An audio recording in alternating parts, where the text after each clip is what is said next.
4 stories of love for community, giving back, and growing together through laughter, hard work, faith, and music, each one a trailblazer in their own right.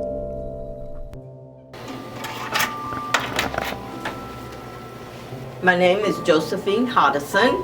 My position here is truancy coordinator here at Highland Park High School. We deal with the attendance of the students, the paperwork of the students transcribed to the parents, the guardian, and the court system. But this is where we try very, very hard to make sure that we can get with the students before it has to emulate up to the court system. I worked in the nursing home field for 30 years. I did 5 years at K&I right after I got out of school and loved every minute of it. Then when I left there and went into the geriatric field, and now I'm with the younger class of people. And I love that too. I've had some good experiences in the work field, and I really feel we can still spread our stories that way too. Because I have a lot of things that I go back with my nieces and nephews, catch them early, talk to them early, and tell them about what we did when we were their age here in Topeka. So I still think we should still tell those stories. I get up every morning, thank the Lord that I am awake and can move, and I'm ready to go.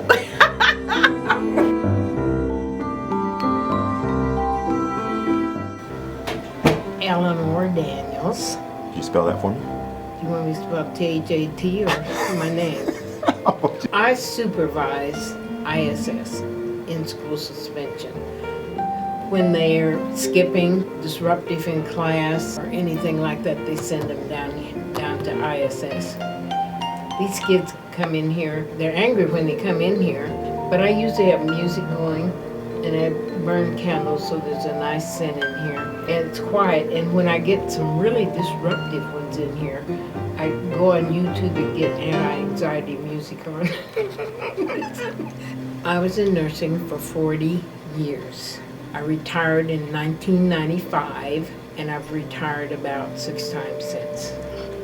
I retired from Larned State Hospital. It was a psychiatric hospital.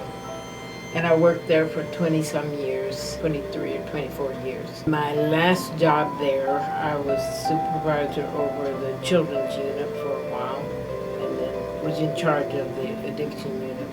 I thought I was going to really retire, but I've worked since I was 14 years old, and I don't know how to retire.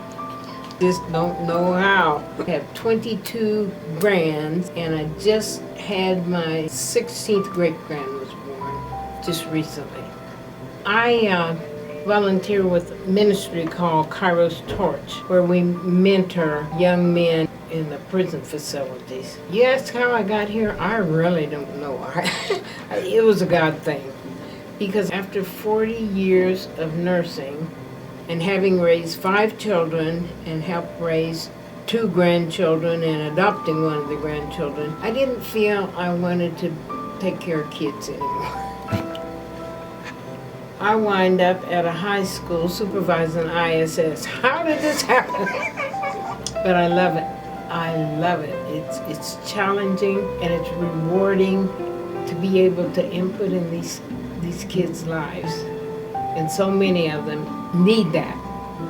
They come from such diverse backgrounds, and not all of the backgrounds are happy backgrounds. So they need somebody to let them know that they really matter, you know. I think one person, if they can meet that basic need that child has, I think it'd turn them around. Yeah, I think it could.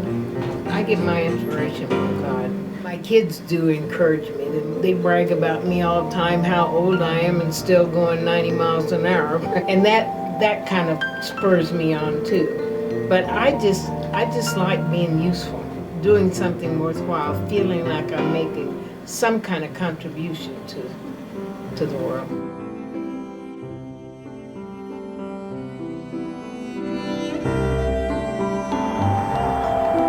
Jimmy L. Bullock, Sr., I'm from the cotton fields of Texas, if you want to know the truth. I didn't get up here until I was 16. Prior to that, all I would do was chopping and picking cotton and hauling hay and this, that was my work background.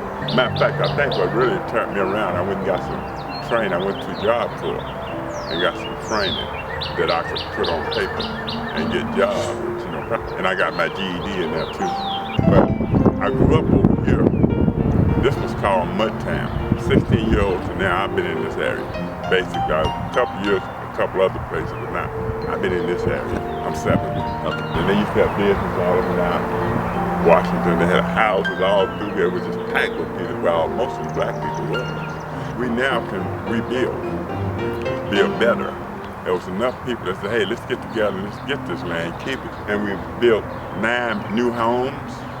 We built them with African American, Latinos, training, you know, right there with the builders, learning everything, you know. We got a couple of big gardens growing over there that's going to produce food at a reasonable price to people. We got all this land, let's grow our own, you know, and learn how to can it so during the winter months, we still have fresh vegetables. We just look in our shelf and bring them down. We have got to start utilizing our properties, teaching our kids how to grow food.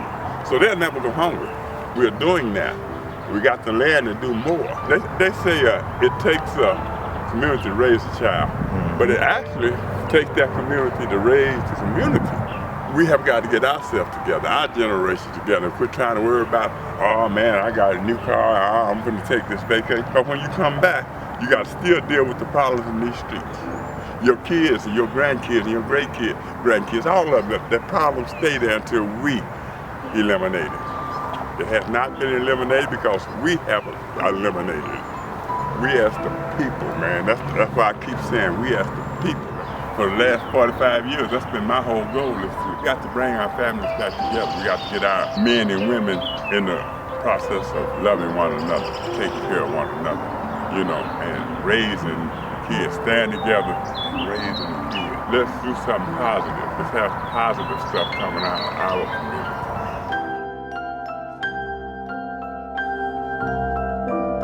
Betty Clementson. I have recordings that go back to at least 1992. So there are years that is. Yeah, I started playing bass when my daughter was small enough to sit on my bass as I was reaching around and playing my bass. She's 42 now, so. I majored in music therapy at KU and had some opportunity to practice as a music therapist, starting here in Topeka, at Topeka State Hospital, and then Topeka Day Center. And I was a co-therapist with a woman from the Philippines. But then we were off to Germany and here and there and everywhere. And so I feel like my playing bluegrass for other people's enjoyment is my music therapy in practice. And I also accompanied at high schools and middle schools, playing for choirs and bands. I played the piano for musicals and things like that, so that gave me an opportunity to use my music. A big part of my life. Music is communication, and communication is so valuable, and we have far too little communication. That's what creates a lot of the problems that we have is lack of communication and compassion for other people.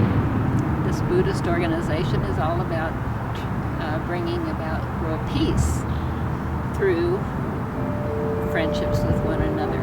And if you don't agree with someone, you don't have to dislike them because you have disagreements.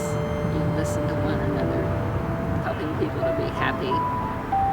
Peace starts within us, comes from us. We can help spread it by helping other people to be happy too. Everything we say, think, and do makes a cause in our lives, and so we've become much more conscious of how we're speaking to people, what tone of voice we're using, and whether we smile or not.